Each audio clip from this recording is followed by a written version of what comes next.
good morning po mga kabiyahero. Tayo po ay naririto ngayon, nakahanda na po tayo. Naghihintay po tayo ng pasahero.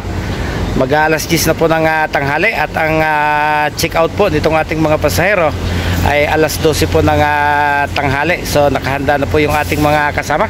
Ayan po yung katabi ko, hello, si Ed Habok. Ayan, kasama po rin natin siya sa ating Riders Club, doon po sa Par-Inc Riders Club mga kabiyahero.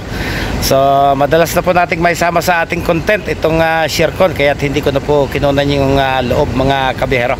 Baka ma-double content tayo ni Lolo. So ayan, nakahanda na po yung ating mga bus. Bali 6 na unit po ng Gold Line yung naririto. Ayan po si driver Habok. So bali 6 na unit. Bali 6 na unit po tayo.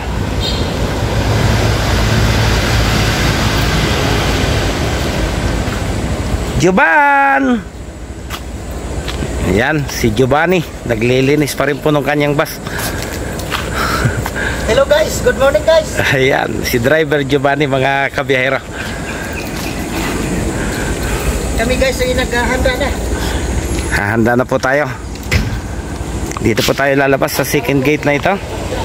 Papalabas po ng pabalik ng Maynila mga kabiyahero. At hindi lang po mga bus ang naririto. Marami din pong mga light vehicle na naging service po ng mga nag-overnight sa lugar na ito mga kabiyahero. So maganda po rito, bukod po sa napakalawak ng parking, napakarami pong comfort rooms para sa mga bus crew. Sagana po sa tubig, may shower, malilinis po yung kanilang mga comfort rooms sa parking area mga kabiyahero. At naglalakihan po yung mga puno, malilim, makakaiwas po tayo sa init ng panahon. Yun po maganda rito sa ShareCon.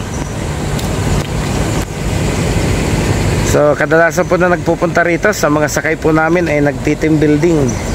Katulad po ngayon, call center ang sakay po namin, isang IT company. So overnight po sila rito. Dumating po kami rito kahapon mga alas 9:30 kung hindi po ako nagkakamali. Marami po silang swimming pool at marami pong mga personnel na nagkakandak po ng kanilang team building sa lugar na ito.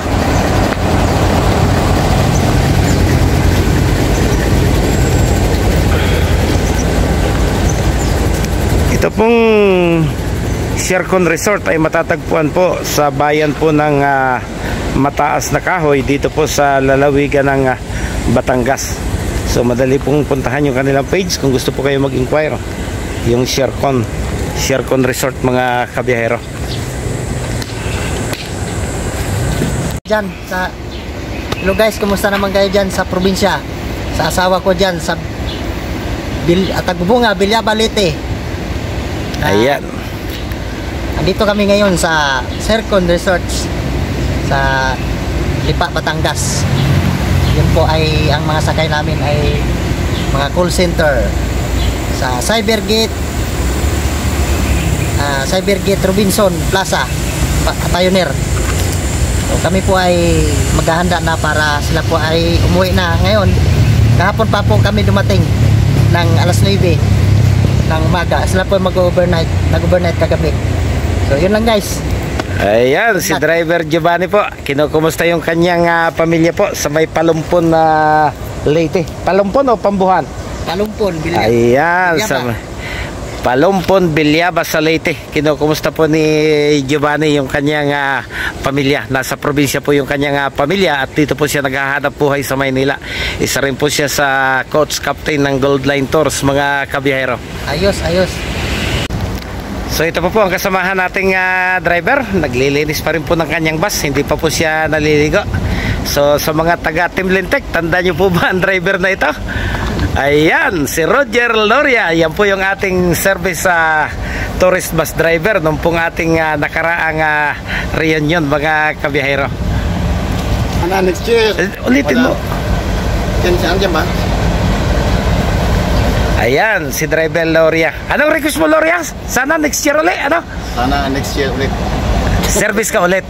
Oo. Ayan, kinukumusta po ni Driver Loria yung ating mga ka-Team Lintek. Siya po yung ating naging tourist bus driver nung pong ating reunion mga kabiyahero. So ayan pa po yung dalawa doon sa 6 na magkakasamang driver.